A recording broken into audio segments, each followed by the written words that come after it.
মুমিনদের মধ্যে ঈমান আনার পর কিছু গুণ তার মধ্যে সৃষ্টি হতে হবে, কিছু কোয়ালিটি তার মধ্যে সৃষ্টি হতে হবে। সেই কোয়ালিটিগুলি কি তা একটি একটি করে আপনাদের সামনে আমরা পেশ করব ইনশাআল্লাহুল আজিজ। একটি মানুষ যখন মুমিন হয়, ঈমানদার হয়, তো মুমিন হওয়ার আগ পর্যন্ত সে হয় হীনমন্যতায় ভোগে, ইনফিরিয়রিটি কমপ্লেক্স, এহসাসে কমতরি, হীনমন্যতা। অর্থাৎ আল্লাহর প্রতি ঈমান আনার আগ পর্যন্ত সে আগুনের মধ্যে ক্ষমতা আছে, পানির মধ্যে ক্ষমতা আছে, বাতাসের মধ্যে ক্ষমতা আছে, সাপের মধ্যে ক্ষমতা আছে, এই সব চিন্তা করে এগুলির সামনে মাথা নত করে আর এদের কাছে সাহায্য প্রার্থনা করে। যখন সে ব্যক্তি ঈমান আনে, ঈমান আনার পরে তার ভেতরে আত্মসম্ভ্রম পয়দা হয়ে যায়, শখসিয়তের পয়দা হয়ে যায়, তার ভিতরে এমন একটা আত্মমর্যাদা বোধ এসে যায় যে আমি যেগুলির সামনে মাথা নত করি আর শক্তি আছে বলে মনে করি, এগুলি তো আসলে কিছুই না, সব শক্তির মূল হতেছেন তো আল্লাহ রব্বুল আলামিন। কোরআনে কারিমে রব্বুল আলামিন বলেছেন, ইন্নাল্লাযীনা তাদউনা মিন দুনিল্লাহি ইবাদুন আমসালুকুম। আল্লাহ পাক বলেন, আমাকে বাদ দিয়ে তোমরা যাদেরকে ডাকো, আমাকে বাদ দিয়ে যাদের আশ্রয় গ্রহণ করো, যাদের কাছে সাহায্য কামনা করো, ওরা তোমার মতো আমার আর একটি গোলাম।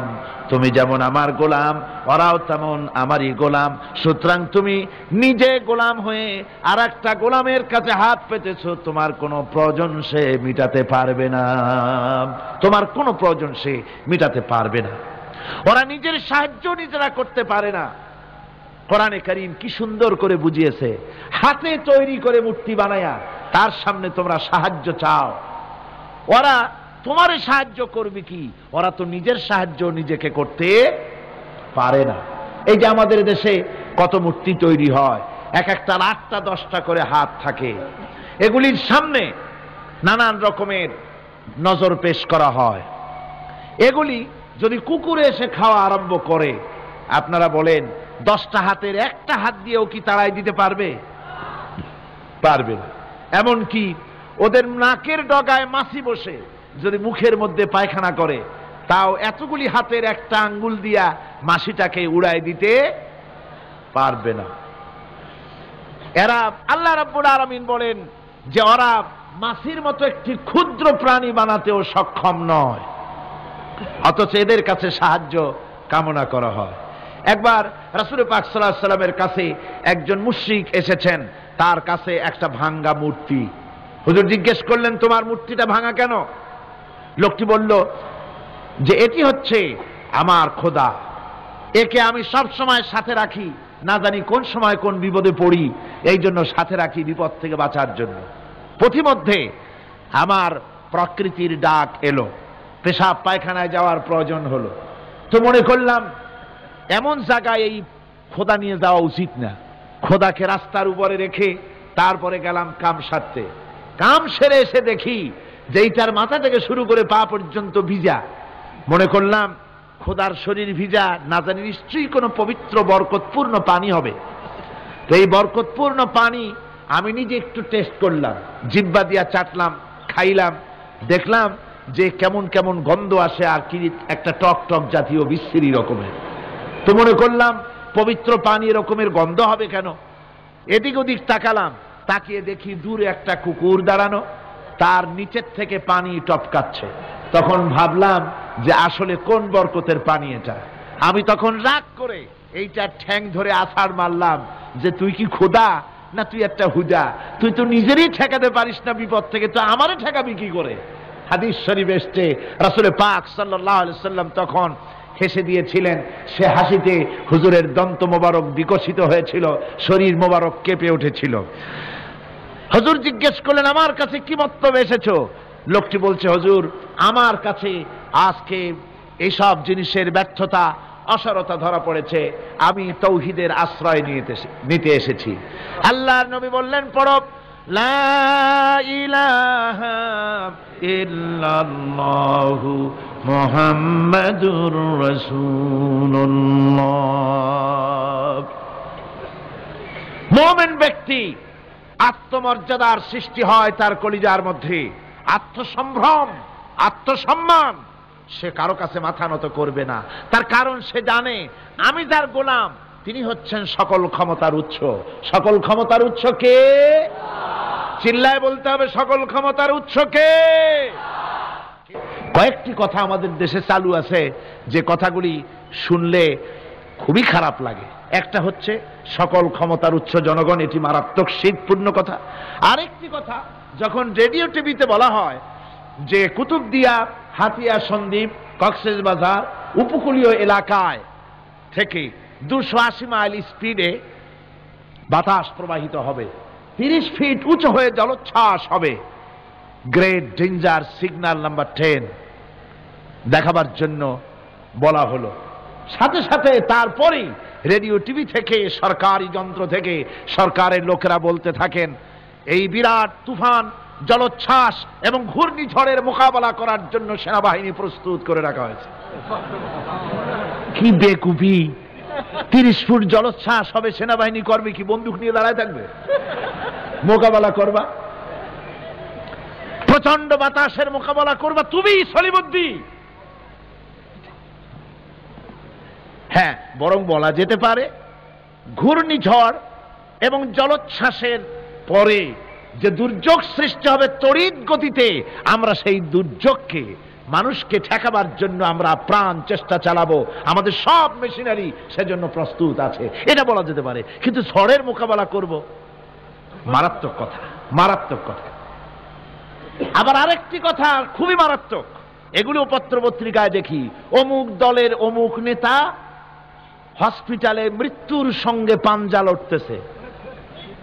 আজীব তামাশা! মৃত্যু কি তোমার মাইকেল টাইসন? মৃত্যু কি তোমার মোহাম্মদ আলী ক্লে যে পাঞ্জা লড়বা? মৃত্যুর সাথে পাঞ্জা লড়তে পারে এমন ক্ষমতা পৃথিবীর কারো আছে? সুতরাং এগুলো জাহালাতের কথা, মূর্খতার কথা। মৃত্যু যন্ত্রণায় ভুগছে এটা বলা যায়, মৃত্যু যন্ত্রণায় কষ্ট পাচ্ছে বলা যায়, মৃত্যুর সাথে পাঞ্জা লড়ছে। সলিমুদ্দিন সাহস তো কম না। আমার ভাইয়েরা, সুতরাং সমস্ত ক্ষমতার উৎস কেবলমাত্র আল্লাহ সুবহানাহু ওয়া তাআলা। যাকে খুশি ক্ষমতায় দেন, যাকে খুশি ক্ষমতা থেকে নামায় দেন। এই জন্য যারা মুমিন হবে তাদের এই চিন্তা মনের মধ্যে থাকবে, আত্মমর্যাদা আসবে, কারো সামনে হাত পাতবে না। হাত পাতবে তো আল্লাহ সুবহানাহু ওয়া তাআলার কাছে, কাউকে ভয়ও করবে না। আত্মমর্যাদার কারণে সে তার রিজিক সম্পর্কেও নৃশংস হয়ে যাবে। অর্থাৎ রিস্ক সম্পর্কেও তার পরোয়া থাকবে না, যে হক কথা যদি বলি তাহলে যদি আমার চাকরি না থাকে। আছেন এরকম লোক? হক কথা যদি বলি, চাকরি যদি না থাকে, দাওয়াত যদি আর না হয়, গুলি খেয়ে যদি মরি, এই চিন্তাও মুমিনের লোকের মধ্যে থাকে না। যেহেতু তার আত্মমর্যাদা এসেছে। রিস্কের মালিক মসজিদের মুতওয়াল্লি নয়। অনেক ইমাম আছে মসজিদে, হক কথা বলতে সাহস পায় না, হক কথা বলার সাহস পায় না। মনে করে রিস্কের মালিক মুতওয়াল্লি অথবা সেক্রেটারি। আর দুর্ভাগ্যজনক সত্য, বাংলাদেশের অধিকাংশ মসজিদের মুতওয়াল্লি আর সেক্রেটারি এমন লোক যারা ধর্মনিরপেক্ষতাবাদে বিশ্বাসী, যারা ইসলামের রাজনীতিতে বিশ্বাস করে না। এ ধরনের বহু লোক মসজিদের সেক্রেটারি, মেম্বার, মুতওয়াল্লি হয়ে বসে আছে আর মসজিদের ইমামদেরকে হক কথা বলতে দেয় না। আছে না ইমাম সাহেবরাও? আমি কিন্তু পাইকারি কথা বলছি না, আলহামদুলিল্লাহ যোগ্যতা সম্পন্ন ইমাম আছেন যারা কথা বলেন। আবার কিছু লোক আছে যারা ভয় পান। আমি তাদের উদ্দেশ্যে বলছি, কোরআনে কারীম বলছে রিস্কের মালিক হচ্ছেন আল্লাহ সুবহানাহু ওয়া তাআলা। তোমার রিস্কের পরোয়াটা কিসের? ইন্নাল্লাহা হুয়ার রাজ্জাকু যুল কুওয়াতিল মাতিন। রিস্কের মালিক তো আল্লাহ পাক, তার হাতেই সমস্ত রিস্ক। রিস্ক কার হাতে? বাংলাদেশ পৃথিবীর দ্বিতীয় বৃহত্তম মুসলিম দেশ। এই দেশে বসে মসজিদে কথা বলতে ভয় পায় মুসলমানেরা, মসজিদে বসে কথা বলতে ভয় পায়। কিন্তু ভারতের দিকে তাকান, ভারতের দিল্লির জুমা মসজিদের ইমাম আব্দুল্লাহ বুখারী, লোকটার জন্য দোয়া এসেই যায় দিল থেকে। যখন কলকাতার হাইকোর্টে কোরআনে কারীমকে ব্যান করে দেওয়ার জন্য মামলা দায়ের করা হলো, দিল্লির জুমা মসজিদের ইমাম বক্তৃতা করলেন। সেই বক্তৃতার ক্যাসেট আমার কাছে পৌঁছানো হয়েছিল। আমি বক্তৃতা যখন শুনছিলাম আমার মনে হচ্ছিল যেন তার মুখ থেকে আগুন বর্ষণ হচ্ছে। তিনি বলতেছিলেন যে এই ভারতকে আমরা সাজায়েছি, এ ভারতকে আমরা পাতা পল্লব দিয়ে, শাখা প্রশাখা দিয়ে, ফুল দিয়ে, ফল দিয়ে গোটা ভারত 850 বছর বসে আমরা সাজিয়েছি। এ ভারতের কুতুব মিনার আমার, এ ভারতের তাজমহল, শীষমহল, এ ভারতের দেওয়ানি আম, দেওয়ানি খাস, এ ভারতের যা কিছু দেখার, যা কিছু সৌন্দর্য সব মুসলমানেরা করেছে। সেই মুসলমানদের কলিজা, সেই মুসলমানদের রূহ, গোটা পৃথিবীর মুসলমানদের মগজ, পৃথিবীর শ্রেষ্ঠ নেয়ামত আল্লাহ রাব্বুল আলামিনের আখেরি কালাম কোরআনের বিরুদ্ধে কেস হয়েছে। আব্দুল্লাহ বুখারী বলছেন, এই কোরআনের বিরুদ্ধে কোরআন ব্যান করার মতো রায় যদি ভারতের কোন জজ মুখ দিয়ে উচ্চারণ করে কোরআন ব্যান করা হলো, তিনি বলছেন আমি ভারতের জুমা মসজিদের ইমাম শুধু নই, ভারতের 20 কোটি মুসলমানের ইমাম আমি। তিনি বলছেন যদি কোরআনে কারীমকে ব্যান করার রায় ঘোষণা করবে যে জজ, সে জজকে আমি পায়ের নিচে পাড়ায় ধরে বাম হাত দিয়ে তার জিহ্বাটা টেনে ছিঁড়ে ফেলে দেব।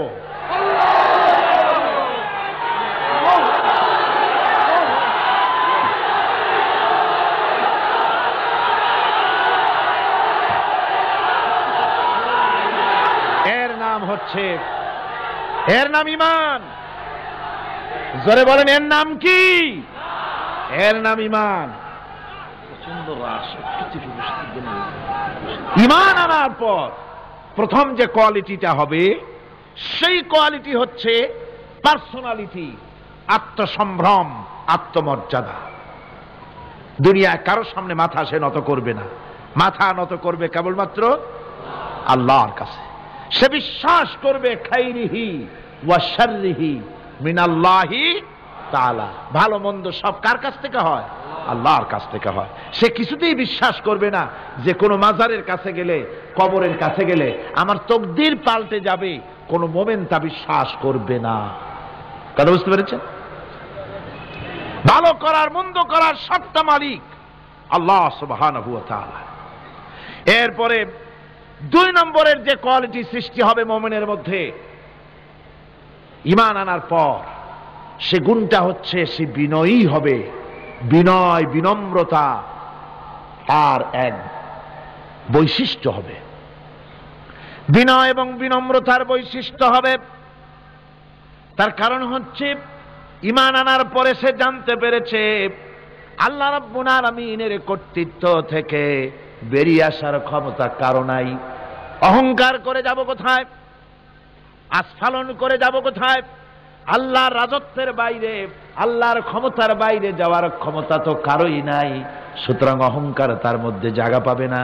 আল্লাহ পাক দুনিয়ার সমস্ত মানুষের জিনকে পরিষ্কার করে বলেছেন, ইয়া মাশারাল জিন্নি ওয়াল ইনস ইন ইসতাতা'তুম আন তানফুযু মিন আকতারিস সামাওয়াতি ওয়াল আরদ فانفذوا لا تنفذون إلا بسلطان।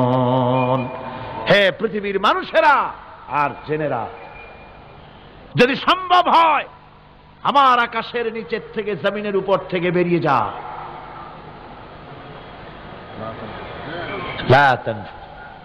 বেরিয়ে যেতে পারবে না। আমি আকাশ এবং জমিন থেকে যদি সম্ভব করতে পারো বেরিয়ে যা। আর যদি কোনো আকাশ থাকে তার নিচে যা, আর যদি কোনো জমিন থাকে তার উপরে যাও। এমন দেশ যদি পাও যেখানে আমার আলো ছাড়া কোনো আলো আছে, আমার বাতাস ছাড়া কোনো বাতাস আছে, আমার চাঁদ সূর্য ছাড়া কোনো চাঁদ সূর্য আছে, যাও সেখানে।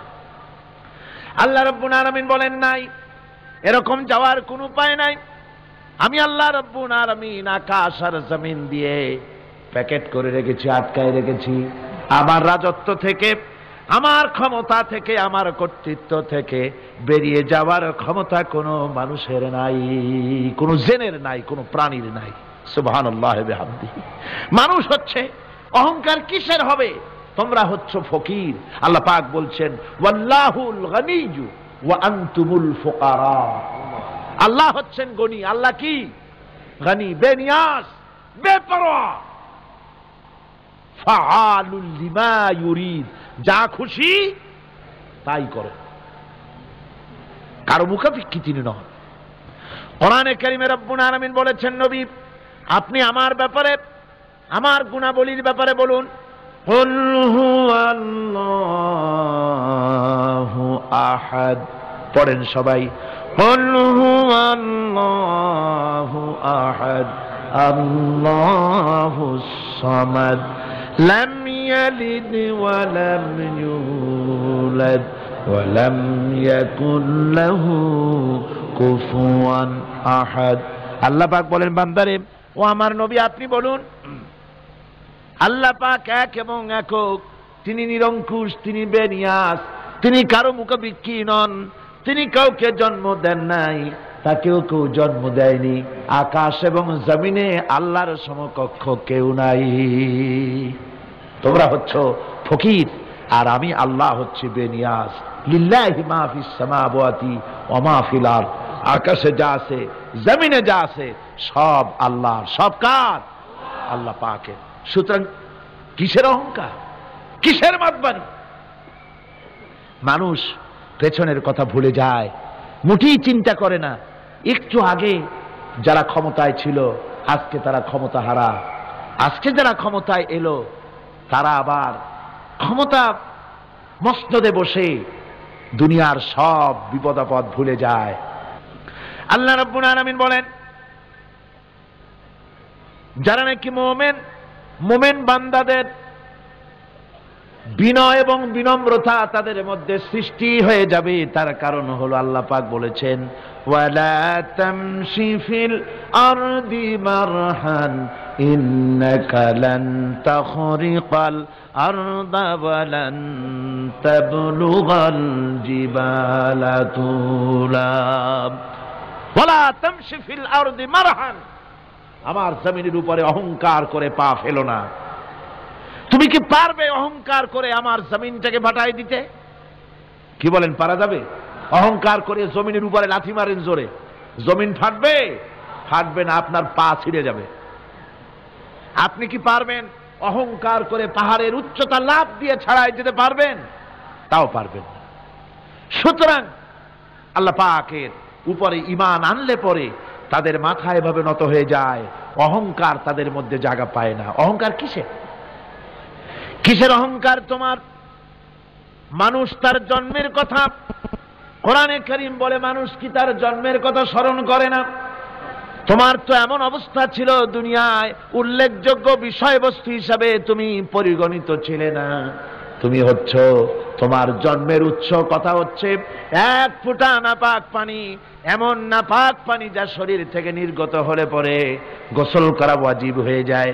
এমন এক ফোঁটা নাপাক পানি যার জন্মের উৎস, তার আবার অহংকার কিসের?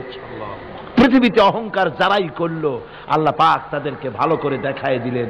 নমরুদকে দেখায়ছেন, ফেরাউনকে দেখায়ছেন, যুগের ছোট ছোট নমরুদ ফেরাউন যেখানে যেখানে খুদে খুদে ফেরাউন হয়েছে আল্লাহ সকলকেই দেখিয়ে দিয়েছেন। দেন নাই? দেখিয়ে দিয়েছেন। সুতরাং মাথা নিচু করে চলতে হবে, বিদ্যার বড়াই করা চলবে না। কত লেখাপড়া করেছো তুমি? এমএ পাস করেছো, তাতে কি হয়েছে? সবে মাত্র বর্ণবোধ পড়েছো, জ্ঞানের রাজ্যে পা ঢুকিয়েছো, এখনো কিছু শেখনি। টাইটেল পাস করেছো তো কি হয়েছে? কদ্দূর শিখেছো? নিউটনের মতো মানুষ মৃত্যুর সময় বললেন, জ্ঞান সমুদ্রের বেলাভূমিতে দাঁড়িয়ে সামান্য বালু কণা নিয়ে নাড়াচাড়া করলাম, অথই সমুদ্রের কিছুই দেখতে পারলাম না। শেখ সাদি রহমতুল্লাহ আলাইহি ইন্তেকালের সময় বলেছেন, মালুম শোধ কি হিচ মালুম না শোধ, সারা জীবন সাধনা করে বুঝিলাম ইহা যে কিছুই বুঝিলাম না। এগুলি হচ্ছে জ্ঞানীদের কথা। আর কোন রকম ইউনিভার্সিটির বারান্দা দিয়ে 3-4 দিন হাঁটছে, কয় যে সব বুঝি। কি বুঝছো? কয় দেয়ার ইজ নো গড, স্রষ্টা বলতে কেউ নেই। পাগল কি আর গাছে ধরে মিয়া? সুতরাং বিদ্যার বড়াই চলবে না, স্বাস্থ্যের বড়াই চলবে না, অর্থের বড়াই চলবে না। অর্থের বড়াই করবে, কত অর্থ তোমার হয়েছে, আল্লাহ যদি ইচ্ছে করেন ব্রেনের মধ্যে, মগজের মধ্যে এমন টিউমার করে দিবেন, মগজের মধ্যে এমন ক্যান্সার করে দেবেন, হার্টের ভিতরে এমন ক্যান্সার লাগায় দিবেন, 14 গোষ্ঠী বিক্রি করলে ঔষধের পয়সা হবে না। পারবে কিনা আল্লাহ কর, জোরে বলবেন পারবেন কিনা? এমন বহুত অসুখ আছে ডাক্তাররা বোঝেই না ঔষধ দেবে কি, কি রোগ ডাক্তাররাই বোঝে না। এগুলি ইংল্যান্ড এবং আমেরিকায় যখন যাই, সেখানে বহুত লোক দোয়া নিতে আসে, কয় যে হুজুর দোয়া করেন, দীর্ঘদিন পর্যন্ত রোগে ভুগতেছি। কি রোগ? অমুক রোগ। তাই এখানে এত মডার্ন মেডিকেল সায়েন্স এত উন্নত হয়েছে, ডাক্তাররা কি কয়? কয় ডাক্তাররা ব্লাড, স্টুল, ইউরিন, গুষ্টিসুদ্ধা টেস্ট করিয়া কয় যে বুঝি না কি হয়েছে। এগুলো আল্লাহ পারেন কিনা কয়। সুতরাং পয়সার বড়াই করো না, পয়সার বড়াই করো না। কারণ পয়সার বড়াই করেছিল, আল্লাহ পাক দুনিয়া থেকে ধ্বংস করে দিয়েছেন। ইলমের বড়াই শয়তান করেছিল, আল্লাহ তার উপরে লানত দিয়ে দিয়েছে। সুতরাং মুমিন বান্দা যারা আল্লাহর দ্বীনকে কবুল করবে, কালেমা পড়বে, তার অন্যতম একটি কোয়ালিটি হচ্ছে সে বিনয়ী, বিনম্র হবে। সুবহানাল্লাহ পড়ে। অহংকার তার মধ্যে জায়গা পাবে না। হাদিসে কুদসির ভিতরে এসেছে, আল্লাহ পাক বলেন, অহংকার হচ্ছে আমার ইজার, আমার চাদর স্বরূপ। যে ব্যক্তি অহংকার করে সেজন্য আমি আল্লাহর চাদর নিয়ে টানাটানি করে। নাউযুবিল্লাহি মিন যালিক। মুমিন ব্যক্তি কলেমা পড়ার পর, ঈমান আনার পরে যে কোয়ালিটি হওয়া উচিত, আল্লাহর পরে ঈমান আনলে পরে যে কোয়ালিটি হওয়া দরকার, সেটা হচ্ছে তার মধ্যে বীরত্ব এবং নির্ভীকতা আসবে। সে ব্যক্তি নির্ভীক হবে, মৃত্যুর ভয় পাবে না, মৃত্যুর ভয় পাবে না। তার কারণ হলো মুমিন ব্যক্তি ঈমান আনার পরে জানতে পেরেছে যে মৃত্যু থেকে পালাবার উপায় কোনো প্রাণীর নাই। আছে নাকি? মৃত্যু থেকে পালানো যাবে? মৃত্যু থেকে পালানো যাবে না। মুমিন এই জন্য ভয় পাবে না। এই জন্য মুমিন জীবনে একবার মরে, মুমিন সবসময় বীর পুরুষ হয়। মুমিন কি হয়? আর মুনাফিক হয় কি? কাপুরুষ। মুমিন মরে জীবনে একবার, আর মুনাফিক মরে জীবনে কয়েকবার। সাইকেলের টায়ার বাস্ট হলে চিতই পড়ে ভয় ছোটে, ট্রাকের টায়ার বাস্ট হলে তো হুশই থাকে না, আর কোথাও বোমা পড়লে এমনি তার রুহু উড়ে যায়। এই হলো দুর্বল ঈমানের লক্ষণ, মুনাফিক। আর মুমিন ব্যক্তি এগুলি ভয় পায় না। তার কারণ হচ্ছে কোরআনে কারীম বলেছে, কুল ইন্নাল মাউতাল্লাযী তাফিররুনা মিনহু ফাইন্নাহু মুলাকীকুম। বলো, মৃত্যুর থেকে পালাবার কোনো উপায় নাই। যেখানেই যাও না কেন মৃত্যু তোমাকে ধরবেই। তোমাকে যেখানেই যাও তুমি, মৃত্যু তোমাকে খুঁজে বের করবেই। মরণ থেকে পালাও তুমি, মরণ তোমায় লইবি ঘিরি। যদিও সুদূর আকাশ পানে, লুকাও সেথায় লাগিয়ে সিঁড়ি। এ মহারোগের চিকিৎসক নাই, নাই সে ঔষধ জগতে। খুঁজিয়া কাতর হইলে কি হবে, পারিবে না তারে ফিরাতে। যেখানেই যাও পালাবার উপায় নাই, মৃত্যু তোমাকে ধরবেই। এই মৃত্যুর কাছ থেকে পালাবার পথ যখন নাই, তখন ক্ষণস্থায়ী জীবনের মায়া করে হকের রাস্তা থেকে বিরত থাকার কোনো অর্থ হয় না। বরং এই রাস্তায় যদি জীবন দেওয়া যায়, সে জীবন, সে মৃত্যু নয়, সেটার নাম জীবন। সেটার নাম কি? জীবন। আরে জীবন তো আল্লাহ কিনে নিয়েছেন, আমাদের জীবন কে কিনে নিয়েছেন? আল্লাহ রাব্বুল আলামিন বলেছেন, ইন্নাল্লাহা আশতারা মিনাল মুমিনিনা আনফুসাহুম ওয়া আমওয়ালাহুম বিআন্না লাহুমুল জান্নাহ। আল্লাহ পাক বলেন, আমি আমার মুমিনের জান এবং মালকে খরিদ করে নিয়েছি, বিনিময় আমার মুমিনকে আমার জান্নাত দান করে দিয়েছি। মুমিনের মালটাও আমার, জানটাও আমার। তো আসলে জান আর মাল কার? আল্লাহ পাকের। তা আল্লাহ কিনলেনটা কি? আল্লাহর জিনিস আল্লাহ কিনলেন কেমন? তার মানে হচ্ছে ইচ্ছেটা কিনেছেন, আমাদের ইচ্ছেটা। আমরা আমাদের ইচ্ছে মতো আমাদের মাল খরচ করতে পারবো না, আমাদের ইচ্ছে মতো জান খরচ করতে পারবো না। মাল আর জান সবটাই খরচ হবে আল্লাহর জন্য। কার জন্য? আল্লাহর জন্য করতে হবে। আপনাকে আল্লাহ টাকা দিয়েছেন, কড়ি দিয়েছেন, এই ধন সম্পদ যে কোনো দলের লোক এসে চান্দা চাইলেই আপনি দিতে পারবেন না, যেহেতু কিয়ামতের দিন আল্লাহর দরবারে জবাবদিহি করতে হবে। পয়সা আল্লাহ দিয়েছিলেন, ওই পয়সা দিয়া ধর্মনিরপেক্ষবাদীদেরকে টাকা দিয়া সহযোগিতা করেছেন, সমাজতন্ত্রীদেরকে টাকা দিয়ে সহযোগিতা করেছেন, পুঁজিবাদীদেরকে টাকা দিয়ে সহযোগিতা করেছেন, আল্লাহর দ্বীনের সঙ্গে নাফরমানি যারা করে পয়সা দিয়ে সহযোগিতা করেছেন। কিয়ামতের দিন আল্লাহর দরবারে আসামির কাতারে দাঁড়াতে হবে। পরিষ্কার আল্লাহর কথা, আমি তোমার মাল কিনে নিয়েছি, তোমার মাল আমার রাস্তায় খরচ করতে হবে। খরচ করলে কোথায় করতে হবে? আল্লাহর রাস্তায়। আপনার নিজের ইচ্ছে মতো আপনি করতে পারবেন না। দেখুন, হিন্দুদেরকে, অমুসলিমদেরকে আপনি সাহায্য করবেন, যদি কোনো অমুসলিম তার মেয়েকে বিবাহ দিতে পারে না টাকার অভাবে, আপনি সাহায্য করবেন, জায়েজ আছে, সওয়াব হবে। একটা অমুসলিম তার সন্তানকে পড়াশোনার খরচ চালাতে পারছে না, আপনি সাহায্য করুন, জায়েজ আছে। অসুখ হয়েছে, রোগের চিকিৎসা করাতে পারে না অমুসলিম, সাহায্য করুন, জায়েজ আছে। কিন্তু অমুসলিম পূজা করবে, পয়সা দিয়া মণ্ডপ বানাতে পারে না, বলির পাঠা কিনতে পারছে না পয়সার অভাবে, সেখানে মুসলমানের সাহায্য করা জায়েজ আছে? একটা ফুটা পয়সাও সেখানে সাহায্য করা মুসলমানদের জন্য হারাম। এরকম সাহায্য করা কি জোরে কর? হারাম। তার কারণ আপনি পয়সা দিয়ে আল্লাহর সাথে শিরক করার সুযোগ করে দিচ্ছেন। এই কথাটা যেমন ভাবে বুঝলেন, অনুরূপ ভাবে যারা আল্লাহর দ্বীন কায়েম করতে চায় না, আল্লাহর দ্বীনের বিরোধিতা করে, মানুষের তৈরি করা মতবাদ প্রতিষ্ঠার সংগ্রাম করে, তাদেরকে আপনি আপনার টাকা পয়সা দিয়ে সাহায্য করলে আল্লাহর কাছে অবশ্যই আপনাকে জবাবদিহি করতে হবে, যেহেতু আপনার জান, আপনার মাল সবটাই কার? আল্লাহ রাব্বুল আলামিনের জন্য শিখিয়ে দিয়েছেন, বলো, কুল ইন্না সালাতি ওয়া নুসুকি ওয়া মাহইয়ায়া ওয়া মামাতি লিল্লাহি রাব্বিল আলামিন। পড়েন সবাই আমার সাথে, ইন্না সালাতি ওয়া নুসুকি ওয়া মাহইয়ায়া ওয়া মামাতি লিল্লাহি রাব্বিল আলামিন। নিশ্চয়ই আমার নামাজ, আল্লাহ বলেন, শিখাই দিচ্ছেন, বলো, আমার নামাজ, আমার কোরবানি, আমার হায়াত, আমার মত সব কিছু ওই আল্লাহ রাব্বুল আলামিনের জন্য, যিনি তামাম জাহানের সৃষ্টি জগতের লালন কর্তা, পালন কর্তা, তার জন্যই নিবেদিত। সুতরাং আপনার ইচ্ছে মতো জান মাল খরচ করতে পারবেন না, খরচ করতে হবে আল্লাহর পথে।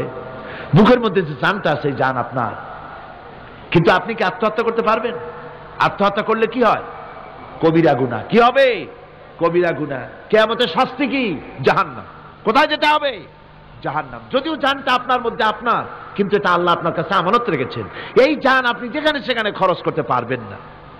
আপনার এই জানটা নিয়ে মানুষের তৈরি করা মতবাদের আন্দোলনে সংগ্রাম করে জানকে ক্ষতিগ্রস্ত করতে পারবেন না। ওই রাস্তায় মরবেন তো জাহান্নামে যেতে হবে, এই রাস্তায় আপনার জীবন দিতে বলা হয়নি।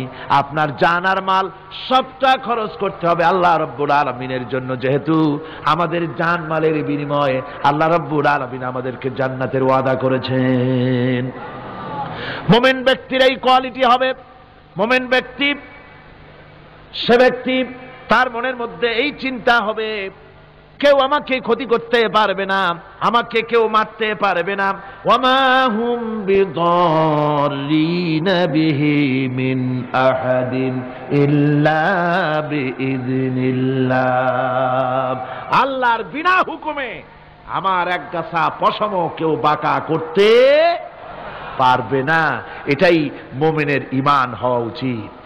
শুধু তাই নয়, মুমিনের কলিজার ভিতরে এ ধরনের সাহস থাকবে, বিশ্বাস থাকবে। ওয়ামা কানা লিনাফসিন আন তামুতা ইল্লা বিইذনিল্লাহি কিতাবাম মুআজ্জালা। কোন প্রাণী তার নির্ধারিত সময়ের আগে কেউ তাকে মারতে পারবে না। আল্লাহ পাক যে সময় নির্ধারণ করেছেন, ওই নির্ধারিত সময়ের আগে কারো মৌত হবে না। নির্ধারিত সময়ের আগে কারো মৌত হবে না।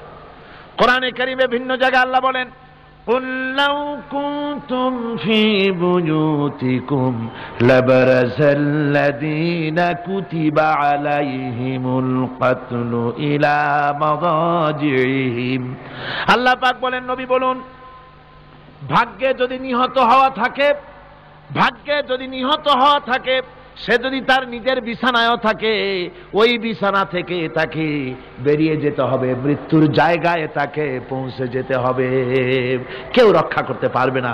মৌত যখন আসবে অবশ্যই মৃত্যুর কাছে তাকে যেতেই হবে। মুমিন কখনো হতাশ হবে না, নিরাশায় তার মন ভেঙে যাবে না। হতাশা মুমিনের কলিজাকে কখনো ছোট করে দিবে না, আন্দোলন থেকে তাকে বিরত রাখবে না। অন্ধকার দেখবে, চতুর্দিকে অন্ধকার মেঘাচ্ছন্ন, চতুর্দিক থেকে মেঘ জমে আসতেছে, মনে হবে যেন আর ফজর হবে না। কিন্তু একটু পরে দেখা যাবে এই মেঘের ঘনঘটা দূর হয়ে গিয়ে সকালবেলায় আকাশে আবারও সূর্য উদিত হয়েছে, ঠিক না? সুতরাং মুমিনের হতাশ হওয়ার কোনো কারণ নাই। হতাশ হয় কারা? কোরআনে কারীমের মধ্যে বলা হয়েছে, وَمَنْ يَقْنَطُ مِنْ رَحْمَةِ رَبِّهِ إِلَّا الضَّالُّونَ।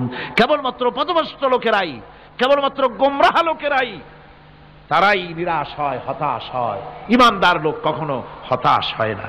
তার ঈমানে, তার আশায় বুক বেঁধে সাহসের সঞ্চার করে দেয়। কারণ সে তো জানে, আল্লাযী খলাকানি ফাহুয়া ইয়াহদিন। আল্লাহ আমাকে সৃষ্টি করেছেন, আমার হেদায়েতও তিনি দিয়েছেন, পথও তিনি দেখিয়েছেন। আল্লাযী হুয়া ইউতঈমুনি ওয়া ইয়াসকিন। আমি যখন ক্ষুধার্ত হই, ওই আল্লাহই আমাকে খাওয়ান। আমি যখন তৃষ্ণার্ত হই, তখন আল্লাহই আমাকে পান করান। ওয়া ইযা মারিদতু ফাহুয়া ইয়াশফিন। আর যখন আমি অসুস্থ হই, ওই আল্লাহ আমাকে রোগ মুক্ত করেন। সুবহানাল্লাহ। দেখেন, হযরত আইয়ুব আলাইহিস সালাম সব কোরআনের মধ্যে আছে, আল্লাহ পাক সব বলে দিয়েছেন। আমাদের মধ্যে অনেকের রোগ হলে কয় যে এত নামাজ রোজা করি আর রোগে আমারই পাইলো। বলে না এরকম? নামাজ রোজা করি, দান সদকা করি, হজ করি, আর আমারই রোগটাই পাইলো, এই রোগ সারেই না। আশ্চর্য কথা, রোগ দিয়ে আল্লাহ মানুষের ঈমান পরীক্ষা করেন। ধৈর্য ধরতে হবে।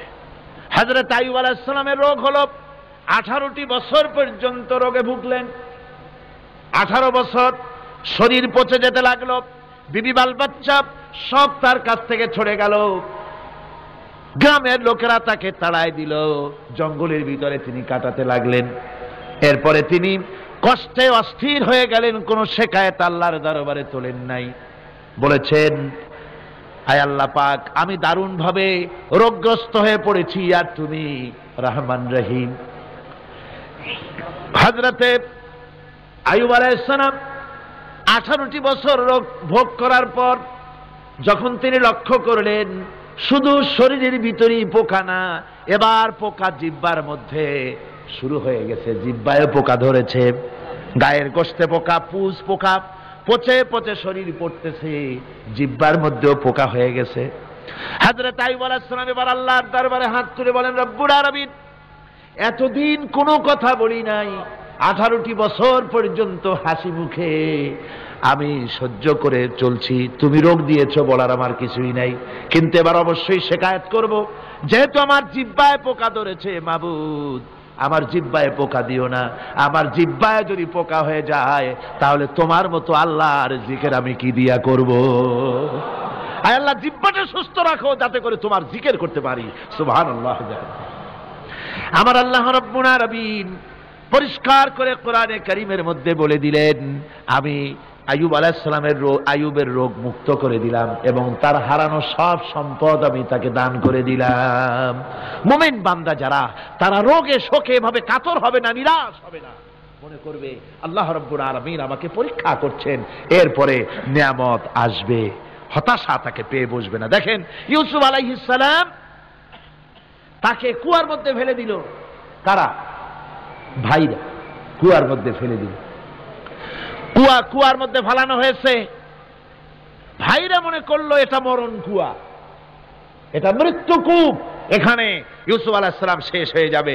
কিন্তু ওই 11 ভাইরা জানতো না এটা মৃত্যু কুয়া নয়, এটা হচ্ছে একদিকে কুয়ার মুখ আর একদিকে মিশরের সিংহাসন। এটা কেনানের কুয়ার মধ্য থেকে ইউসুফ আলাইহিস সালাম ঢুকলেন, এটা একটা টানেল, সুড়ঙ্গ পথ, কুয়ার এক মাথা দিয়া ঢুকলেন আর এক মাথা দিয়া মিশরের সিংহাসন দখল করলেন। সুবহানাল্লাহ। আল্লাহ কোথা থেকে কোথায় নিয়ে গেলেন। হযরতে ইয়াকুব আলাইহিস সালাম সন্তানের শোকে অস্থির হয়ে গেলেন, সন্তানের শোকে অস্থির হয়ে গেলেন, কিন্তু তিনি নিরাশ হন নাই, হতাশ হন নাই। তিনি বলেছেন ফাসাবরুন জামিল আসাল্লাহু আইয়াতিয়ানি বিহিম জামিআন ইন্নাহু হুয়াল আলিমুল হাকীম। ফাসাবরুন জামিল, আমি উত্তম ধৈর্য ধারণ করব এবং আমি আশা করি অতি শীঘ্র আল্লাহ রাব্বুল আলামিন আমার যা আমি হারিয়েছি আমাকে আল্লাহ পাক মিলাই দিবেন। সুবহানাল্লাহ বিহামদি। আর আল্লাহ পাক হযরত ইয়াকুব আলাইহিস সালামের কাছে হযরত ইউসুফকে মিলাই দিলেন। সুবহানাল্লাহ বিহামদি। সুতরাং মুমিন ব্যক্তি কখনো নিরাশ হবে না, হতাশা নিরাশায় তার মন ভেঙে দেবে না। দেখা যাচ্ছে ইসলামী আন্দোলন আর বুঝি রইল না, বুঝি শেষ হয়ে গেল। চতুর্দিক থেকে বন্য হায়নারা অস্ত্র নিয়ে, বিদেশি টাকা নিয়ে, সম্পদ নিয়ে চতুর্দিক থেকে হামলা শুরু করেছে, আর বাঁচার পথ নাই। ইসলামী আন্দোলন বুঝি শেষ না। মুমিন যারা, তারা হতাশায় ভোগে না। কি বলেন? হতাশায় ভোগে? মোটেই হতাশায় ভোগে না। তারা মনে করে নিশ্চয়ই এর ভেতরে রয়েছে কল্যাণ। এর মধ্যে কি রয়েছে? আমার বন্ধুগণ, মানুষ হতাশায় যেন না ভাঙে। গুনাহ করেছে, গুনাহ করার কারণে কোন মুমিন যেন হতাশায় ভেঙে না পড়ে, সেই জন্য আল্লাহ তাকে বলেছেন লা তাকনাতু মির রাহমাতিল্লাহ। বান্দারে, আমার রহমত থেকে মায়ুস হইস না, নিরাশ হইস না। আমি রহমান, আমি রহিম। জোরে কোন সুবহানাল্লাহ। আমার বন্ধু, আপনারা কোন পৃথিবীতে কে আছে এমন, কোন সত্তা আছে এমন যে অপরাধীকে ডেকে বলে আয় তোরে মাফ করে দেব? আছে কেউ এমন?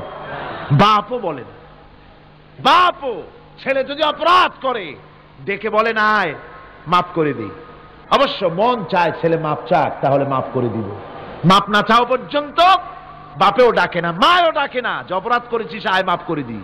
জোরে বলেন, কেউ বলে? আকাশ ও জমিনে একমাত্র মেহেরবান সত্তা আমার রব্বুল আলামিন। মানুষ যখন গুনাহ করে, রব্বুল আলামিন বলে বান্দারে গুনাহ করেছিস, আমার সামনে আয়, গুনাহ মাফ চা, চোখের পানি ফেলা। যত বড় গুনাহ তোর হোক না কেন, আমি রব্বুল আলামিন তোর গুনাহ খাতাকে মাফ করে দেব। কিভাবে মাফ করব? মানুষ যদি কোনো অন্যায় করে, অপরাধ করে, চুরি করে, ডাকাতি করে, পুলিশ তাকে অ্যারেস্ট করে, থানায় তার নাম লেখা হয়ে যায়, কয়েক বছর জেল খাটার পরে মুক্ত হলো, কিন্তু থানার ব্ল্যাক লিস্টে, দাগি খাতায় যে নাম থাকলো ওই নাম কাটা যায় না। আবার অপরাধ করলো, আবার জেল হলো, আবার মুক্ত হলো, থানায় আরেকবার নাম লেখা হলো। যতবার অপরাধ করবে ততবার থানায় নাম লেখা যাবে, জেল খাটবে, জরিমানা দেবে, কিন্তু কালো খাতা থেকে তার নাম মোছা হবে না।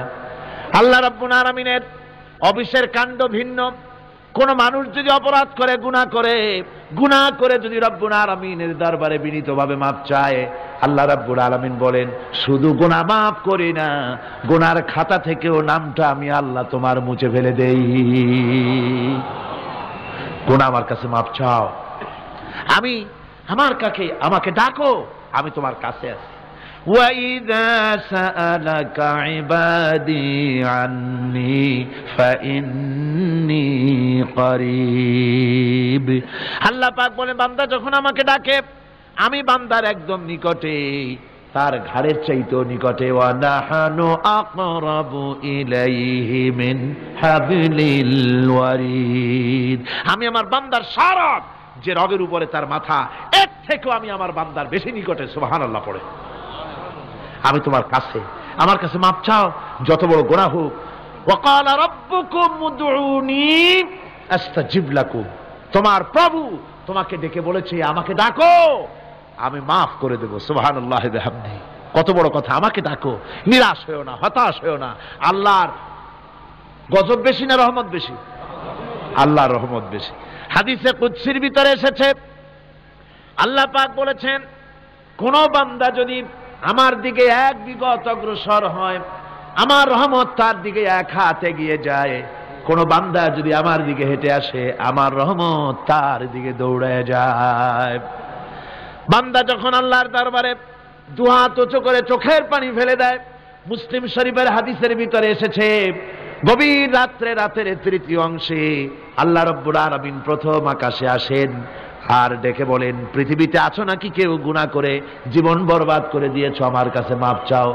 ঋণগ্রস্ত আছো, অসুস্থ আছো, অপমানিত আছো, কে আছো মাজলুম, আমাকে ডাকো, আমার কাছে বলো, আমি ডাকের সাড়া দেব, জীবনের আশা পূরণ করে দেব। ওই সময় যেই সমস্ত লোকেরা কান্দে তাহাজ্জুদের নামাজ পড়ে, আল্লাহ জিজ্ঞেস করেন ফেরেশতারা, অমুক অমুক দেশে অমুক অমুক বান্দারা কান্দে কেন? ফেরেশতারা বলে রব্বুল আলামিন তুমি তো ভালো করে জানো। আল্লাহ বলেন জানি, তবু তোমাদের মুখে শুনতে চাই। তারা বলে রব্বুল আলামিন তোমার এই বান্দা গুনাহ করেছি, গুনার জন্য মাপ চায়, জাহান্নাম থেকে বাঁচতে চায়। আল্লাহ পাক বলেন ফেরেশতারা আমার এই বান্দারা আমারে দেখেছে নাকি? বলে দেখে নাই। বলে আমার দোজখ দেখেছে নাকি? বলে না, তাও দেখে নাই। আমার বেহেশত দেখেছে নাকি? বলে না, তাও দেখে নাই। আল্লাহ পাক বলেন ফেরেশতারা সাক্ষী থাকো, ওরা আমাকে দেখে নাই, আমার বেহেশত দোজখ কিছুই দেখে নাই, শুধুমাত্র আমার নবীর কথা, আমার কোরআনের কথা বিশ্বাস করে আরামের ঘুমকে হারাম করে যেভাবে তারা কাঁদতেছে, সাক্ষী থেকে যাও ফেরেশতারা, আবার রহমতের দরিয়ায় জোশ মেরেছে আমার ওই ক্রন্দনরত বান্দাগুলিকে আমি আল্লাহ মাফ করে দিলাম। সুতরাং মুমিন বান্দা যারা, আল্লাহর মুমিন বান্দা যারা, এই ঈমানের কোয়ালিটি, এটাও হতাশায় নিরাশায় ভেঙে পড়বে না। গুনাহ তো মানুষই করে, গুনাহ হয়ে গেছে, মাপ চাও। তোমার গুনাহ কদ্দূর? তোমার গুনাহ যদি হয় পাহাড় সমান, আল্লাহর রহমত আকাশ সমান। তোমার গুনাহ যদি হয় আকাশ সমান, আল্লাহর রহমত তো আরশে আজিম ছাড়াই গেছে। সুবহানাল্লাহ বিহামদিহি। সুতরাং রহমানুর রহিম, গফুরুর রহিম, তার কাছে মাপ চাইতে হবে বিনীতভাবে, হতাশায় ভেঙে পড়লে চলবে না। এটা হলো মুমিনের আরেকটা কোয়ালিটি। এরপর আরেকটি কোয়ালিটি হবে মুমিনের, তা হলো কঠোর কঠিন বিপদে অবিচল থাকবে, বিপদে ভেঙে পড়বে না। বিপদ আপদ, শত্রুতা, ক্ষয় ক্ষতি যা কিছু হয় সবই আল্লাহর পক্ষ থেকে, এটা মেনে নিতে হবে এবং ধৈর্য ধারণ করতে হবে। বিপদ মুসিবত শুধু উম্মতের জন্য নয়, দুনিয়ার সমস্ত নবীদের বিপদ এসেছে, হয় নাই? নবীদের বিপদ আসে নাই? কোরআনে কারীম থেকে শুনুন, আল্লাহ রাব্বুল আলামিন বলেন وَكَذَلِكَ جَعَلْنَا لِكُلِّ نَبِيٍّ عَدُوًّا مِنَ الْمُجْرِمِينَ। আল্লাহ পাক বলেন এমনি করে আমি সকল নবীদের শত্রু বানিয়ে দিয়েছি সব পাপিষ্ঠ আর অপরাধ প্রবণ লোকদেরকে। প্রত্যেক যুগে নবীদের শত্রু ছিল, প্রত্যেক যুগে নবীদের কি ছিল? শত্রু ছিল। সে শত্রু কারা ছিল? আল্লাহ পাক বলছেন নবীদের শত্রু ছিল পাপিষ্ঠ আর অপরাধ প্রবণ লোক, এরাই ছিল নবীদের দুশমন। রাসূলগণের অবস্থা যদি এই হয়, তাহলে তার উম্মত, ওই দিনের ধারক বাহক যারা, তাদের বুঝি বিপদ আপদ হবে না নাকি? হবে কিনা?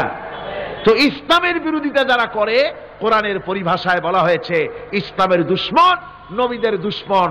দুনিয়ার সব পাপিষ্ঠ আর অপরাধ প্রবণ লোকেরাই ইসলামের দুশমন হয়, নবীদের দুশমন হয়। আজও দেখেন, আজও তাকিয়ে দেখেন, ইসলামী আন্দোলনের বিরোধিতা যারা করে তারা পাপিষ্ঠ চরিত্রের কিনা তাকায় দেখেন, খুঁজে দেখেন, সর্বত্র খুঁজে দেখুন, খুঁজে দেখুন।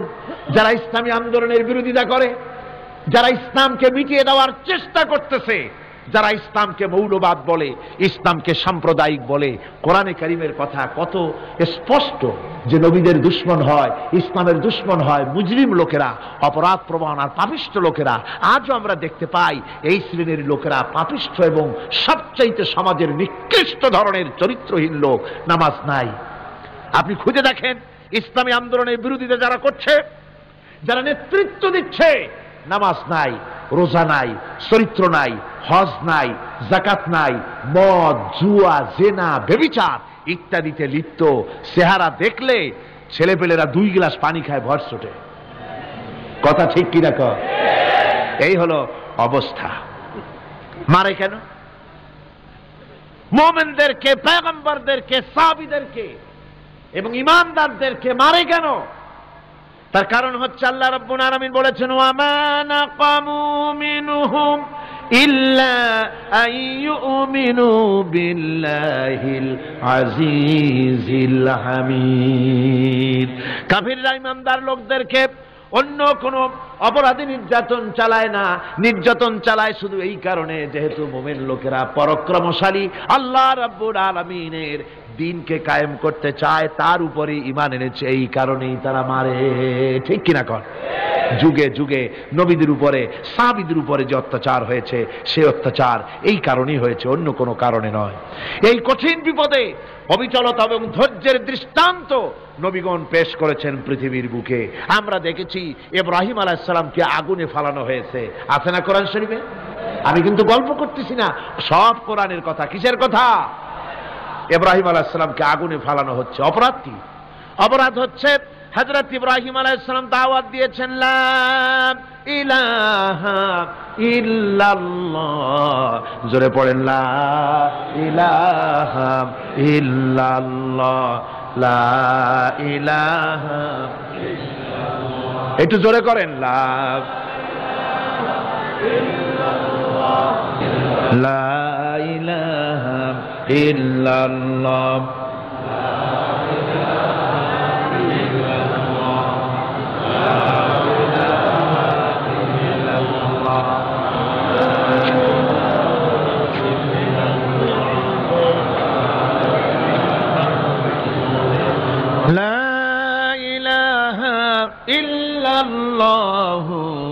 মুহাম্মাদুর রাসূলুল্লাহ। হযরত ইব্রাহিম আলাইহিস সালাম দ্বীনের দাওয়াত দিয়েছেন, এক আল্লাহর দাওয়াত দিয়েছেন, ঈমানের দাওয়াত দিয়েছেন। আর কোন অপরাধ ছিল না। নমরুদ সহ্য করতে পারল না। কোরআনে কারীমের মধ্যে সব কথাগুলি আল্লাহ পাক এই জন্য বিধৃত করেছেন, এই জন্য কোরআনে কারীমের মধ্যে সব কথা উঠায় দিয়েছেন, যাতে করে মুমিনেরা বিপদ আসলে পরে যেন ঘাবড়ে না যায়। ইব্রাহিম আলাইহিস সালামকে আগুনে ফালানো হচ্ছে। ফেরেশতা বলছে, ইব্রাহিম তোমারে আগুনে ফালায় দেওয়া হতেছে, আমার কাছে সাহায্য চাও, আমার কাছে ক্ষমতা আছে, আগুনগুলো উঠাইয়া নমরুদের বংশ জ্বালায় দেব। হযরত ইব্রাহিম ফেরেশতার কাছে সাহায্য চাইছিলেন নাকি? তিনি বললেন, ফেরেশতা তোমার কাছে সাহায্য কেন চাইব? আমি তো এমন কোন অন্ধ আল্লাহর ইবাদত করি না যেই অন্ধ স্রষ্টা তার গোলামের দুঃখ দুর্দশা না দেখেন। আমি তোমার কাছে সাহায্য চাইব না। হযরত ইব্রাহিম আলাইহিস সালাম পাশ করলেন। কি বলেন, পাশ করছেন না? ঈমানের পরীক্ষায় পাশ। আগুনের মধ্যে হযরত ইব্রাহিমকে যখন ফালানো হচ্ছে, রব্বুল আলামিন আগুনের প্রতি নোটিশ করে দিলেন, ইয়া নারু কুনি বারদাও ওয়া সালামান আলা ইব্রাহিম। আগুন আমার ইব্রাহিমের জন্য শান্তিদায়ক, ঠান্ডা হয়ে যা। এখন কি আর আগুনের বাপের ক্ষমতা আছে ইব্রাহিমকে পোড়ানো? আর ক্ষমতা নাই। আমার বন্ধুগণ, ইব্রাহিম আগুনের ভিতরে আরামে বসা আছেন, আর ওদিকে নমরুদ বসে বসে দেখতেছে দূর থেকে ইব্রাহিম তো জ্বলে না, গায়ের মধ্যে আগুন জ্বলে গেল। ডাক দিয়া কয়, আগুন তোর হলো কি? কেন জ্বালাইতে পারিস না আমার দুশ্মন রে? হলোটা কি তোর? তোর কি জ্বালানোর শক্তি বন্ধ হয়ে গেল নাকি? আগুনের ভিতর থেকে জবাব এলো, নমরুদ রে, আমার ভিতরে জ্বালানোর শক্তি আছে কি নাই যদি প্রমাণ করতে চাও, টেস্ট করতে চাও, তুই নিজে আয়, তোরে শুদ্ধ তামাম দুনিয়া জ্বালাই দিতে পারি, ইব্রাহিমের এক গাছা পশমও জ্বালাই দিতে পারি না। তার কারণ হচ্ছে আমি হচ্ছি মাখলুক, আল্লাহ হচ্ছেন খালিক। আল্লাহ আমাকে বলেছেন না জ্বালাতে, তুমি 1000 বার বললেও আমি ইব্রাহিমকে জ্বালাইতে পারবো না। কোরআনে কারিমে ঘটনা বলে মোমেনদেরকে সাহস দেওয়া হচ্ছে, মোমেনেরা দ্বীনের কাজ করতে গিয়ে বিপদ আবাজ আসবে, ইমানের দাবি হলো বিপদ আসবে, আর বিপদ আসলে ঘাবড়ায় যেও না, মুসিবতে পড়ে চিন্তায় পেরেশানে হয়রান হয়ে যেও না। বিশ্বকবি আল্লামা ইকবাল কি সুন্দর করে বলেছেন, আজ ভি হোক जो इब्राहिम का इमा पैदा आग कर सकती है एक अंदाज गुलिस्तान पैदा। ইব্রাহিমের ঈমান যদি আজও কোথাও হয় বিদ্যমান, করতে পারেন অগ্নিকুণ্ডে খুবসুরত এক গুলিস্তান। আজও যদি আগুনের ভিতরে কোন নমরুদ কোন ইব্রাহিমকে যদি ফেলে দেয়, আল্লাহ রাব্বুল আলামিন আজও আগুনকে ফুলের বাগান বানায়া দিবেন। সুবহানাল্লাহ। আল্লাহ পাকের উপর ঈমান আনলে পরে কলিজার ভিতরে দুর্জয় সাহসের সৃষ্টি হয়ে যায়, কোনো ভয় অন্তঃকরণে তার থাকে না। আল্লাহ পাক সাহায্য করেন। আর আল্লাহর উপরে ঈমান আনলে পরে রব্বুল আলামিন বলেছেন, ইয়া আইয়ুহাল্লাযীনা আমানু হাল আদুল্লুকুম আলা তিজারাতিন তুনজিকুম মিন আযাবিন আলীম। এমন একটা ব্যবসার কথা কি বলবো না যে ব্যবসায় তোমাদেরকে জাহান্নামের আযাব থেকে বাঁচায় দেবে। তার প্রথম কাজই হলো আল্লাহর প্রতি ঈমান আনা। ঈমান আনলে পরে এই সমস্ত গুণ তৈরি হয়ে যায়। আর ঈমানে সবচাইতে উপকৃত হয় সমাজের লোকেরা, রাষ্ট্রের লোকেরা, পরিবারের লোকেরা, দেশের মানুষ উপকৃত হয় মুমিনদের দিয়ে ঈমানের কারণে। তার কারণ হলো একজন মুমিন, একজন ব্যক্তি যখন ঈমানদার হয়, মুমিন হয়ে যায়, আল্লাহর প্রতি যখন প্রগাঢ় বিশ্বাস তার এসে যায়, তখন সেই ব্যক্তি নৈতিকতার মান তার বেড়ে যায়। জোরে বলেন সুবহানাল্লাহ। নৈতিক চরিত্রের উপরে সে প্রতিষ্ঠিত হয়, সে মিথ্যা বলতে সাহস পায় না। মুমিন ব্যক্তি মিথ্যা বলতে সাহস পায়? পায় না। কেন পায় না? মিথ্যা বলতে সাহস পায় না, ঠকাতে সাহস পায় না, ওজনে কম দিতে সাহস পায় না, শয়তানি বদমাশি করতে সাহস পায় না। তার কারণ হলো আল্লাহ পাক বলে দিয়েছেন, মুমিন কোরআনের ভিতরে পড়েছে, ইয ইয়াতালাক্কাল মুতালাক্কিয়ানি আনিল ইয়ামিনি ওয়া আনিশ শিমালি কাঈদ। দুজন নিয়ন্ত্রণকারী ফেরেশতা তোমার ডানে এবং বামে বসে বসে তোমাকে নিয়ন্ত্রণ করছে, কোথায় যাও কি করো এই ফেরেশতারা বসে বসে সব দেখতেছে। মা ইয়ালফিযু মিন কাওলিন ইল্লা লাদাইহি রাকীবুন আতীদ। মানুষ এমন কোনো কথা বলে না যা ফেরেশতারা রেকর্ড না করে, সব রেকর্ড হয়ে যায়। তাই মুমিন ব্যক্তি দায়িত্বহীন কথা বলতে পারে না। মুমিন ব্যক্তির চরিত্র ভালো হয়ে যায়, সে যে কথা বলে বুঝে শুনে কথা বলে, সে যে ওয়াদা করে বুঝে শুনে ওয়াদা করে। যেহেতু সবকিছুর জবাব কিয়ামতে দিতে হবে। কোথায় দিতে হবে? কোথায় দিতে হবে? কিয়ামতে আল্লাহর দরবারে জবাব দিতে হবে। মহান আল্লাহ রাব্বুল আলামিন বলেছেন, ওয়ালাকাদ খালাকনাল ইনসানা ওয়া না'লামু মা তুওয়াসবিসু বিহি নাফসু। মানুষ সৃষ্টি করেছি আমি, তার অন্তঃকরণের ভিতরে ওয়াসওয়াসা কি হয় আমি জানি। এই জন্য মুমিনেরা মনের ভিতরে কোনো খারাপ কল্পনাও করতে পারে না। খারাপ কল্পনা করলেও তার হিসাব দেওয়া লাগবে আল্লাহর কাছে। কার কাছে? ওয়াইন তুবদু মিন আনফুসিকুম আও তুখফুহু ইউহাসিবুকুম বিহিল্লাহ। আল্লাহ বলেন, মনের মধ্যে যেসব কল্পনা করো তা প্রকাশ করো আর গোপন রাখো, ওইটার হিসাব নেব আমি আল্লাহ পাক। কিয়ামতের দিন আমার কাছে হিসাব দিতে হবে। বন্ধুগণ, এই জন্য মুমিন যারা, মুমিনদের চরিত্র প্রতিষ্ঠিত হয়, মুমিনদের ধারণা থাকে যেখানেই যাই না কেন যেখানেই বসি না কেন সেখানেই আল্লাহ, আল্লাহ ছাড়া কোনো জায়গা নাই। আছে নাকি? আছে।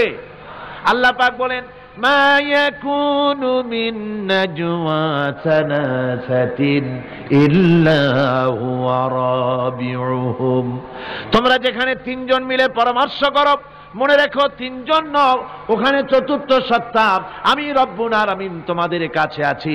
সব শুনিয়ার দেখি পাঁচজন যেখানে হও সেখানে আমি ষষ্ঠ। এর থেকে যদি কম হও, এর থেকে যদি বেশি হও, বান্দারে তুমি আছো যেখানে আমি আল্লাহ আছি সেখানে। উপায় নাই, সব জায়গায় আমি দেখতে পাচ্ছি। শুধু তাই নয়, রাত্রিবেলায় মানুষেরা গোপনে পরামর্শ করে, করে না? করে কিনা? রাতে রাতে পরামর্শ করে, এক জায়গায় বসে, হলের মধ্যে, পাহাড়ের মধ্যে, কোন জায়গায় বসে পরামর্শ করে। কি পরামর্শ? ইসলামী আন্দোলনের লোকদের মারবে, কোথায় তাদের ধরবে, কোথায় তাদের অত্যাচার করবে, এই সমস্ত পরামর্শ করে। আল্লাহ পাক বলছেন, শুনুন, আল্লাহ রাব্বুল আলামিন বলেন ওয়া হুয়া মাআহুম ইয ইউবাইয়িতুনা মা লা ইয়ারদা মিনাল কাউল ওয়া কানা আল্লাহু বিমা ইয়ামালুনা মুহীতা। আল্লাহ পাক বলেন তিনি তো ঠিক সেই সময়ও তোমাদের কাছে থাকেন যখন তোমরা নিজেদের ঘরের মধ্যে বসে কোনো এক জায়গায় বসে আল্লাহর মর্জির খেলাফ পরামর্শ করো, আল্লাহ তখনও তোমাদের কাছে থাকেন। আল্লাহর ইহাতা থেকে, আল্লাহর কর্তৃত্ব থেকে বেরিয়ে যাওয়ার কোনো উপায় নাই। সুতরাং গোপনে বলেন, প্রকাশ্যে বলেন, যেভাবেই যা কিছু করা হোক না কেন, আল্লাহর কাছে আমাদের সমস্ত অপরাধগুলি ধরা হয়ে যায়। আর এটাই হচ্ছে ঈমানের সীমা পরিসীমা। তিলকা হুদুদাল্লাহ ফালা তা'তাদুহা, তিলকা হুদুদুল্লাহ, এটাই হচ্ছে আল্লাহর সীমানা। ঈমানের এই সীমারেখা বজায় রেখে ঈমানের উপরে মজবুত করে কোনো ব্যক্তি, পরিবার, সমাজ, রাষ্ট্র যদি তৈরি হয়, তাহলে সেই সমাজই শান্তি আসে, সেই সমাজই আরাম আসে, সেই রাষ্ট্র শান্তিপূর্ণ হয়, সেখানে দিন কায়েম হয়, মানুষ সুখ সমৃদ্ধি খুঁজে পায়। সুতরাং আমরা আজকে আলোচনা করলাম ঈমানের কোয়ালিটি। কি আলোচনা করলাম? ঈমানের কোয়ালিটি। এই কোয়ালিটি দিয়ে যেন আল্লাহ আমাদেরকে ভরপুর করে দেন। জোরে বলেন আমিন। আরো জোরে বলেন আমিন। মুনাজাতের জন্য দাঁড়ানো ভাইরা বসেন এবার। এই বিশাল জনসমুদ্র, এই জনসমুদ্রে আল্লাহর কাছে দোয়া করলে দোয়া অবশ্যই মঞ্জুর হয়ে যাবে। জোরে বলেন আলহামদুলিল্লাহ। জোরে বলেন আলহামদুলিল্লাহ। ربنا لا تزغ قلوبنا بعد إذ هديتنا وهب لنا من لدنك رحمة إنك أنت الوهاب। আয় আল্লাহ তাআলা, বিশাল জনসমুদ্র নিয়ে তোমার দরবারে গভীর রাত্রে হাত তুলেছি। আল্লাহ, তুমি মেহেরবানি করে আমাদের দুরূদ ও সালাম এবং কোরআনের আলোচনার সওয়াব জনাবে মুহাম্মদ রাসূলুল্লাহ সাল্লাল্লাহু আলাইহি ওয়াসাল্লামের রূহ মুবারকে পৌঁছে দাও। রব্বুল আলামিন, तमाम দুনিয়ায় যত মুমিন মুমিনাত মাটির নিচে শুয়ে আছে, আল্লাহ যারা বিদায় হয়ে গেছেন তাদের আরোহের পরে সওয়াব পৌঁছে দাও। আমাদের মা বাপ মুরব্বিয়ান যারা কবরে শুয়ে আছে তাদের সকলকে ক্ষমা করে দাও। রব্বির হামহুমা কামা রব্বায়ানি সগীরা, রব্বির হামহুমা কামা রব্বায়ানি সগীরা। আয় আল্লাহ তাআলা, আমরা সারা জীবন যত গুনাহ করেছি, বিনীতভাবে তোমার কাছে গুনাহগুলি মাফ চাই। দয়া করে মেহেরবানি করে আমাদের तमाम জিন্দেগির গুনাহ খাতা মাফ করে দাও। রব্বুল আলামিন, কোরআনে কারীমের এই মাহফিলে চতুর্দিক থেকে লোকেরা এসেছে, নানান পেশার, নানান চিন্তার, নানান মতবাদের বহু লোক এসেছে। আল্লাহ, সকল চিন্তা, সকল মত পথ যার যেখানে আছে সবগুলি ঘুরিয়ে কোরআন কেন্দ্রিক করে দাও। রব্বুল আলামিন, সকলের চিন্তা, সকলের চেতনা, সকলের মন মগজ আল্লাহ তোমার কোরআন সুন্নাহ ভিত্তিক করে দাও। কোরআনকে কেন্দ্র করে, সুন্নাহকে কেন্দ্র করে গোটা পৃথিবীর সমস্ত মুসলমানদেরকে ঐক্যবদ্ধ করে দাও। রব্বুল আলামিন, এ মাহফিলের আয়োজন যারা করেছেন, শোনার জন্য যারা এসেছেন, সকলকে তোমার মকবুল বান্দাদের মধ্যে শামিল করে নাও। রব্বুল আলামিন, মা বোনেরা যারা এসেছেন তাদের উপরে তুমি তোমার রহমত নাজিল করো, তাদের গুনাহ খাতা মাফ করো, তাদের রোগ ব্যাধি মাফ করে দাও। আল্লাহ, যত লোক এসেছে সকলকে গুনাহ মুক্ত করে দাও, সকলকে ঋণ মুক্ত করে দাও, নিসন্তানীকে সন্তান দাও, অভাবগ্রস্তদের অভাব দূর করে দাও। আয় আল্লাহ, আমাদের নেক মাকাসিদ পুরা করে দাও। আল্লাহুম্মা হাব্বিব ইলাইনাল ঈমান وزينه في قلوبنا وكره إلينا الكفر والفسوق والعصيان واجعلنا من الراشدين ربنا تقبل منا إنك أنت السميع العليم وتب علينا إنك أنت التواب الرحيم سبحان ربك رب العزة عما يصفون وسلام على المرسلين الحمد لله رب العالمين واجعل آخر كلمتنا عند الموت لا إله إلا الله محمد رسول الله